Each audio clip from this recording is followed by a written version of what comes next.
Fala, meu querido passageiro, seja bem-vindo ao Cinema nos Trilhos, o seu podcast semanal de cinema. Eu sou Yasser, aqui do Metrô Espacial, do Descarrilhando, e hoje, como vocês estão vendo aí no título, nós vamos falar de Ruby Sparks, a namorada perfeita, mas eu gostaria de, primeiro, feliz ano novo pra todo mundo, afinal de contas, eu tô um pouco tarde, mas, né, este aqui é o primeiríssimo Cinema nos Trilhos de 2026, né, a gente não se viu já faz um bom tempo, desde o episódio número 100 e do especial de episódio número 100 que a gente já fez, eu não tinha lançado mais nenhum Cinema nos Trilhos, tirei umas férias aqui do Descarrilhando, mas estamos de volta, e o nosso primeiríssimo filme, então, é Ruby Sparks, um filme leve que eu queria começar o ano, e também uma recomendação de vocês que estão aqui nos ouvindo, um dos nossos ouvintes, uma fiel escudeira aqui do Cinema nos Trilhos e do Descarrilhando, que é a Rebeca Sayuri, recomendou isso alguns meses atrás e ficou aqui engavetado, mas finalmente ela vai ter a sua recomendação ouvida, assistiu o filme e vou trazer então aqui um bate-papo sobre Ruby Sparks, a namorada perfeita. Pra quem não conhece, Ruby Sparks é uma comédia romântica que acompanha Calvin. Calvin é um escritor e ele tá num bloqueio criativo. Depois de ter um livro de muito sucesso e ficar rico com isso, todo mundo espera mais e mais dele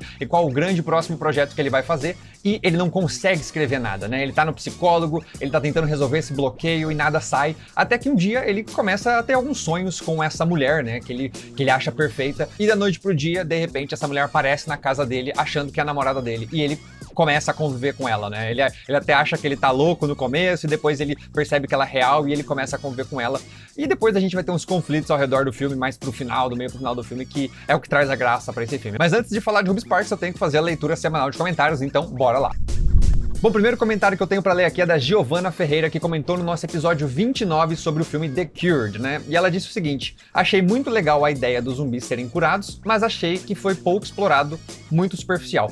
Realmente, isso é um dos pontos que a gente inclusive fala lá no podcast, porque eu acho a ideia tão original, eu nunca vi ninguém explorar desta forma. Sempre filmes de zumbi é do apocalipse, ou de como começou, e do fim do mundo, e de como a gente tem que sobreviver, e é sobre humanos versus humanos, mas este filme ele explora uma ideia muito interessante que é, e se a gente curasse os zumbis, né? Já que é uma doença, já que às vezes é um vírus, e se a gente encontrasse a cura? Como é que fica a sociedade então? Eu achei a ideia super legal e pouquíssimo explorada, ninguém faz nessa perspectiva. Só que eu acho que eles exploraram de uma maneira muito estranha, sabe? A gente vai falar mais sobre isso lá no episódio, é um episódio muito legal, eu recomendo vocês darem uma olhada. Episódio número 29 aqui do Cinema nos Trilhos, que a gente comenta um pouco mais sobre The Cured, que tem uma ideia muito fenomenal, mas mal executada, sabe? E eu gostaria de que alguém talvez escrevesse um roteiro e fizesse algo explorando essa mesma ideia, só que executando de uma maneira um pouco melhor. Depois nós temos o comentário da Mayara Vitor no nosso episódio número 89, né, já mais recente aqui, de Odessa, que é um filme que tem a Sadie Sink como protagonista, né? E é um filme ópera rock musical, um negócio muito louco, e ela disse o seguinte: eu adorei tudo nesse filme. Não sou fã de musicais, mas foi muito bom. Entrou pra minha playlist. E isso aqui foi uma coisa que eu ouvi de outras pessoas, inclusive do Felipe, que gravou o episódio comigo, né? Ele também não é fã de musicais, mas ele gostou muito desse musical, né? Então, mesmo que você, espectador, não goste, eu daria uma chance pra esse filme, porque já algumas pessoas já falaram que não gostam de musical e gostaram daquele, né? Então, talvez ele tenha alguma coisa que pode te chamar a atenção. É um filme divertidíssimo e é muito legal ver a Sadie Sink como protagonista, né? E não só como a Max do Stranger Things. Esses foram os dois comentários de hoje. Bora então pro episódio de Ruby Sparks. Cara, antes de mais nada, Ruby Sparks é um filme que já estava na minha lista há um bom tempo, como é bastante recorrente aqui no Cinema nos Trilhos, né? E aí a recomendação da Sayuri botou ele na frente de outras coisas pra gente poder conversar aqui. E eu vou dizer pra você que ele é um filme muito interessante. Ele tem essa premissa de comédia romântica que eu sei que a maioria, talvez, das pessoas olha e fala: de novo, comédia romântica, não aguento mais, né? Ou você já vai, tipo, nossa, comédia romântica, adoro, e vai assistir, né? Comédia romântica, ela tem um formato, uma fórmula do que funciona e não funciona, e é mais ou menos aquilo, as pessoas já esperam. Mas eu acho que esse filme, ele é até mais interessante porque ele é uma comédia romântica, mas ele também meio que chega a um certo ponto ali do filme, ele se transforma num drama, assim, que cutuca um pouco umas feridas e faz umas críticas que não são, assim, não é muito de comédias românticas fazerem críticas, né? Eles não criticam nada. Geralmente a comédia romântica se baseia ao casal e é isso, né? E ao drama deles, de ficarem juntos ou não ficarem juntos. Mas esse eu acho que tem uma perspectiva interessante, sabe? Muito interessante, que dá um quê a mais pro filme. Porque ele começa naquele clichê do cara meio esquisitinho, meio nerd, aí ele é um escritor que escreveu um livro de sucesso e não consegue escrever mais nada, e tá se sentindo fracassado e preso, aí ele encontra essa mulher perfeita que dá razão pra vida dele, né? Então começa com o clichê de uma comédia romântica. Mas eu acho que a parte interessante do filme é justamente quando ele se transforma numa crítica disso, justamente das comédias românticas, ou mais do que comédia romântica, né? Até dos próprios escritores, ou se você quiser estender até sobre o próprio Hollywood, ao retratar retratar essa personagem dessa mulher do interesse romântico em vários filmes, né? Quantos filmes você viu por aí que não tem o herói que vai fazer todas as coisas, e aí ele tá no momento se sentindo fraco e fracassado, e aí chega uma mulher na vida dele e fala, não, olha só, você consegue, e aí ele vai lá e faz tudo, sabe? Sempre teve esse papel da mulher como esse objeto de desejo, ou de motivação do homem, ele vai lá e se transforma num herói, né? E esse filme, ele começa dessa forma, e depois ele começa a criticar esse ponto, e colocar esse personagem masculino como um manipulador, que é o que o personagem é, né? Que é o personagem aqui do Calvin acaba sendo. Ele parece esse cara esquisitinho ali, que só quer uma namorada e não sei o quê, e de repente você percebe que ele usa esse poder de manipulação que ele tem pra poder conseguir o que ele quer. Porque nesse filme, ela, né, a Ruby, é literalmente uma criação dele. Eles têm esse sonho com essa mulher, ele escreve e ela aparece. E aí ele percebe que tudo que ele escreve no livro acontece, né? Ele testa isso, tipo, ela fala francês, ela começa a falar francês, ela faz isso, ela começa a fazer, ela tá triste, ela fica feliz, ela fica feliz.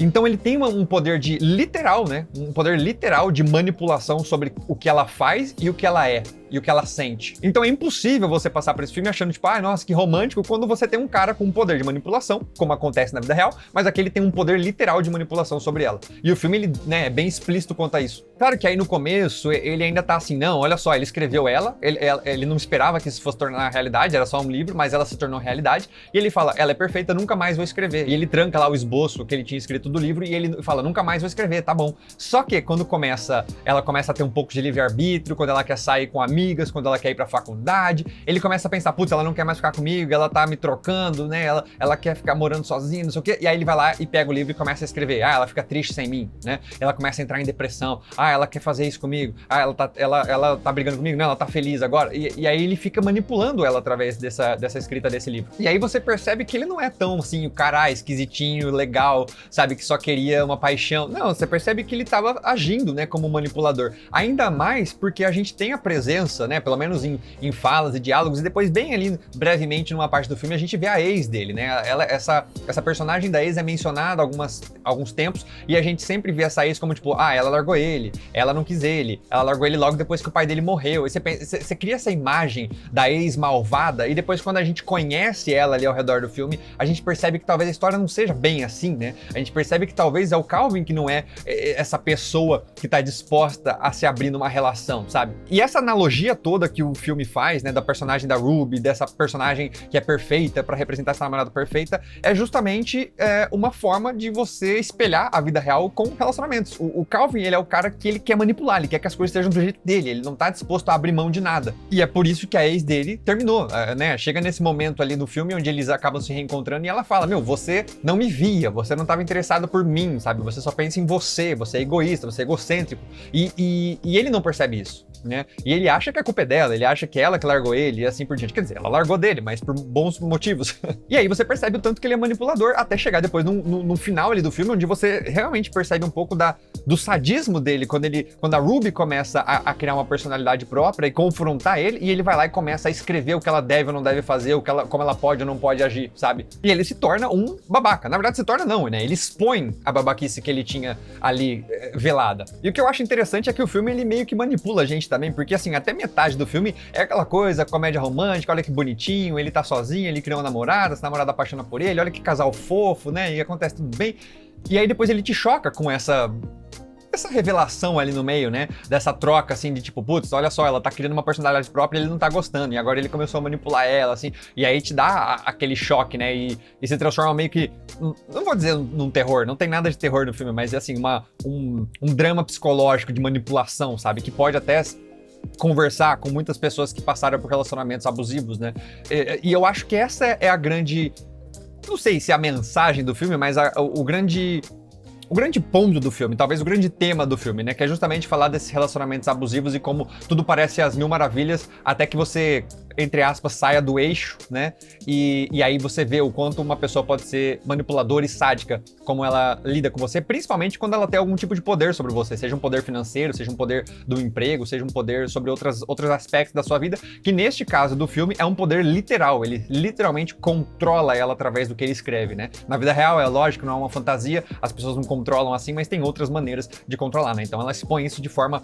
a roteirista do filme, né, expõe isso de uma forma bem fantasiosa, mas que tem um paralelo gigantesco com a realidade. E principalmente a gente percebe que o filme é sobre relações, né? Porque não só o plot principal é sobre esse relacionamento com ela, mas também a gente vê outros relacionamentos. O próprio irmão do Calvin tem um relacionamento e ele fala, eles conversam sobre, ele fala, meu, não é tudo as mil maravilhas. Tem hora que eu também queria que ela fosse outra coisa, ou que ela mudasse, ou que ela não fizesse isso, mas tipo assim, a gente conversa, a gente resolve, a gente, né, dá o seu espaço um para o outro, porque você não pode também transformar o casal, né, do relacionamento num único ser, né, como se fosse uma única pessoa. Cada um tem as suas vontades, cada um tem os seus tempos, às vezes cada um tem as suas manias e os seus problemas, ninguém é perfeito, né, essa é a grande questão, e você aprende a lidar com isso, e você aprende a dar o espaço que as pessoas precisam, e eu acho que é esse que o personagem do irmão dele acaba sendo, né, embora o irmão dele também às vezes fala, nossa, você pode manipular ela, você pode escrever o que, sabe, e ele também acaba sendo um pouco meio babaca ali, mas pelo menos ele no relacionamento dele, ele tem essa consciência de que nem tudo vai ser assim, né, e o Calvin, ele não tem muito essa experiência, ele quer manipular pra ser exatamente aquilo que ele quer que seja, e quando qualquer um desses relacionamentos saem da linha,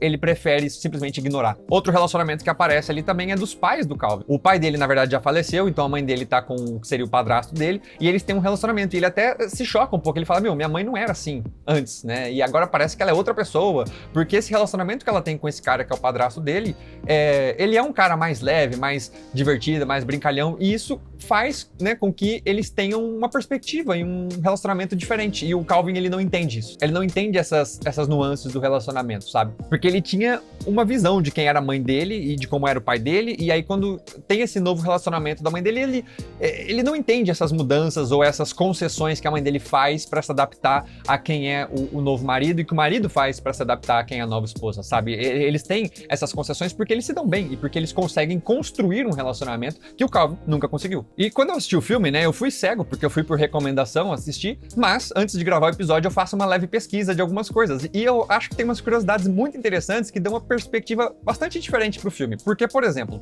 o filme, ele foi roteirizado pela Zoe Kazan. A Zoe Kazan é a atriz que faz a Ruby, ou seja, ela escreveu o papel dela mesmo, né? Então, provavelmente, o roteiro tem muito a ver com vivências dela, o que também não deve ser muito diferente da vivência de muitas mulheres, né? De estar em relacionamentos abusivos, ou de estar em um relacionamento onde ela não é de fato vista, né? Ou é manipulada pelo ideal, né? De ser vista como essa mulher perfeita, mulher ideal, sabe? Ela não é vista por quem ela é, ou pelos defeitos e pelas qualidades, mas pela visão do que um namorado, do que um marido, do que um companheiro vê sobre ela, né? Então, eu acho que essa é uma perspectiva que muitas mulheres acabam passando e ela acabou transcrevendo isso pro roteiro que ela faz aqui, né? Não só no relacionamento, mas eu diria até, né, baseado por o fato dela ser uma atriz, até por como Hollywood trata as mulheres e tantos roteiros que a gente vê de comédia romântica, né, que fazem isso, que colocam essa mulher como a mulher ideal, salvadora de tudo, que faz o cara ser um herói, sabe? Então, talvez seja uma perspectiva dos papéis que ela já tenha feito e das vivências que ela teve, né? Então, esse é um fato curioso, que a própria atriz que faz a personagem tem escrito esse roteiro. A outra coisa curiosa é que o par romântico dela, que é o Calvin, é interpretado pelo Paul Dano, e ele é o marido dela. Então, o casal do filme é um casal na vida real. Então é muito interessante que um filme sobre casal, um filme sobre relacionamento, tenha os protagonistas atores que estão no relacionamento e tenha sido dirigido por um casal que também está no relacionamento, sabe? Esse filme todo é consumido pela ideia de relacionamento. Isso é muito interessante porque dá um viés e uma perspectiva muito interessante sobre uma pessoa que talvez nunca tivesse passado por isso, dirigido ou escrito algo do tipo. Inclusive foi interessante ver o Paul Dano num outro papel, porque eu já conhecia ele por nome, mas a única coisa que eu tinha visto ele, né, de fato atuar, foi em The Batman, ele fez o Charada, que é um papel excelente, eu gostei muito de como ele fez, mas mesmo antes do Charada, eu já tinha ouvido falar o nome dele muitas vezes, eu nunca tinha assistido nada dele, né? E é muito engraçado ver ele como Charada e agora ver ele, assim, num papel, entre aspas, romântico, né, de uma comédia romântica, é bem diferente, embora, né, como eu disse, ele é um manipulador, ele tem as suas qualidades, então ele também meio que é um vilão aqui, embora não como o Charada. Mas é interessante ver ele atuar em outros papéis e eu quero ver outras coisas dele com toda certeza, porque Ruby Sparks nem é o filme mais famoso dele, ele tem muitas outras coisas ali que o pessoal recomenda que eu preciso assistir ainda. Mas interessante ver ele num papel tão distinto, né? Tão diferente de The Batman. Enfim, depois de tudo isso, né? Dessa perspectiva de curiosidades e dessa manipulação e desse contexto, desse tema todo sobre como em relacionamentos, às vezes, muitas mulheres passam por esse... de ser idealizada, de terem uma visão sobre ela, de quem ela não é e do que gostariam que ela fosse, e de manipular pra isso, né? O filme, ele tem toda essa crítica e eu acho que a grande mensagem é justamente de tratar o amor como uma aceitação, você aceitar quem o outro é como ele é. sabe? E os defeitos e as qualidades e ver quem é aquela pessoa e não só jogar a sua perspectiva de quem é aquela pessoa em cima dela, sabe? Eu acho que esse é o grande ponto do filme. Agora, eu tenho uma certa crítica a esse filme que eu vou dizer, eu não sei se eu gostei muito do final. Não é nem que eu não tenha gostado dele, mas assim, vamos lá. Falando de spoilers aqui, eu espero que você já tenha assistido esse filme, porque assim, o filme acaba, o Paul Dano ele percebe a manipulação que ele tava fazendo e ele percebe o quão ruim é aquilo. E ele meio que liberta a Ruby, né? Ele escreve lá, a Ruby saiu de casa e ela era livre, ela não tinha mais amarras, eu não posso mais controlá-la. Ele meio que deu a liberdade dela ali, certo? E ele percebeu seus erros. E ela vai embora, ele não vê mais ela, ele segue a sua vida, ele vai lá e consegue, ele decide escrever a história dele, ou seja, justamente desse relacionamento que não deu certo, de como ele era manipulador e como que ele aprendeu com seus erros. Ele escreve o livro da história que ele viveu. E aí, vira um best-seller, ele faz sucesso, tudo mais, não. E aí, ele um dia tá andando no parque, né, com o seu cachorro, e ele encontra a Ruby de novo. Só que ela não se lembra dele. E aí ele meio que conhece ela de novo e ele ganha essa segunda chance, né? De tipo, agora que ele tomou a lição dele, que ele não pode manipular as pessoas e que o amor é muito maior do que você querer colocar as suas vontades sobre outra pessoa e sim de aceitação. Ele aprendeu a lição e aí ele conhece a Ruby simplesmente não se lembra dele e ele, né? O filme acaba ali com esse indício de que eles vão começar de novo e ele vai ter essa segunda chance. E esse final, ele pode ser um final assim, tipo, olha, ok, ele aprendeu com os seus erros e agora vai ser diferente. Mas ao mesmo tempo, tipo, ele foi um cara super babaca, manipulador, e ele pode de fato ter aprendido, e eu acho que ele pode merecer uma segunda chance, como as pessoas podem aprender com seus erros, mas parece que ele simplesmente não teve consequência dos seus atos. Ele não teve consequência alguma das próprias ações que ele tomou, sabe? E ele ainda assim teve uma segunda chance, como tipo, olha que legal, eu fiz tudo de errado e agora eu vou ter uma segunda chance porque eu aprendi a minha lição. Eu não sei, eu achei que foi um final assim que contradiz um pouco a ideia do filme, de que as pessoas manipulam, de que as pessoas entram em relacionamentos abusivos e ficam ali porque estão sendo manipuladas, e de repente você tem um manipulador que se deu bem, porque ele aprendeu a lição, ele teve um best-seller e conseguiu a mulher dos sonhos, que no final, ou seja, toda a ideia do filme de desconstruir, de ser um filme desconstruído sobre a comédia romântica, sobre a visão idealizada do amor, e de repente você chega a um final onde ele tem a visão idealizada do amor, que ele conseguiu a namorada perfeita, só que agora com a visão de que ele não precisa manipular ela, sabe? Então, eu não sei, eu acho que foi um final um pouco que contradiz o filme. Embora eu consiga enxergar um lado aqui pra tentar achar que o final faça mais sentido, eu consigo ver um final em que a própria, tendo esse contexto que a atriz é a escritora do roteiro e de que ela tá falando de relacionamentos e tal, eu consigo ver que talvez a mensagem dela seja que isso acontece na vida, né? Os manipuladores se safam e eles repetem o ciclo, né? Não tô dizendo que o personagem do Calvin não tenha aprendido e vai continuar sendo manipulador, mas que esses manipuladores geralmente não têm consequências dos seus atos, sabe? Eles se safam daquilo. Então pode ser um final meio agridoce também, sabe? Nesse sentido de que, tipo, ok, ele tem uma segunda chance, eles vão ser um casal feliz, mas ele não teve nenhuma consequência por ter sido um babaca, sabe? Não sei, dá pra tentar justificar esse final, né? Que seja isso, que seja essa questão da repetição dos ciclos. Pode ser que ele tenha aprendido a lição. Pode ser que ele mereça, de fato, essa segunda chance no relacionamento. Não sei, sabe? Eu confesso que o final talvez tenha me decepcionado um pouquinho por causa disso. Eu acho que ele devia talvez ter tido um pouco mais de sofrimento, ou nem necessariamente um sofrimento, mas uma consequência de ter feito o que ele fez, sabe? Que fosse, assim, aprendeu a lição? Comece um novo relacionamento, mas voltar com a mesma pessoa, sabe? Porque você aprendeu sua lição, você teve o seu troféu ali, ela virou um troféu de novo pra ele por ter aprendido a lição. Então, não sei, eu acho que podia ser diferente, sabe? Eu acho que podia ser diferente. Mas é isso, foi uma excelente recomendação, adorei ter assistido esse filme e ter debatido aqui esses temas com vocês, mas eu quero fazer a perguntinha da semana, que é o seguinte: vocês acham que o Calvin mereceu essa segunda chance que ele recebeu? Ou então ele deveria ter tido algum tipo de consequência pelos atos que ele teve? Enfim, me explique se vocês gostaram ou não desse final. Diga aqui nos comentários e, claro, você pode recomendar filmes, né? Como vocês viram, a Sayuri recomendou esse e eu estou aqui assistindo. Eventualmente, eu sempre pego os filmes que vocês recomendam pra assistir aqui também. E se você gostou, não deixe de dar um like. Se você estiver ouvindo isso em podcast, dê as estrelinhas na sua plataforma favorita, ajuda a gente a crescer, recomenda esse podcast pros seus amigos, porque a gente precisa de audiência aqui, ouvindo esses bate-papos semanais de cinema. E claro, o Descarrilhando é muito mais do que só esses bate-papos de cinema, a gente tem outros conteúdos maravilhosos que você pode dar uma olhada, podcasts dos mais diversos assuntos do universo nerd, então dá uma chance de ouvir lá outro episódio. Se inscreve no canal, siga o podcast, a gente se vê no próximo episódio. Valeu e fui!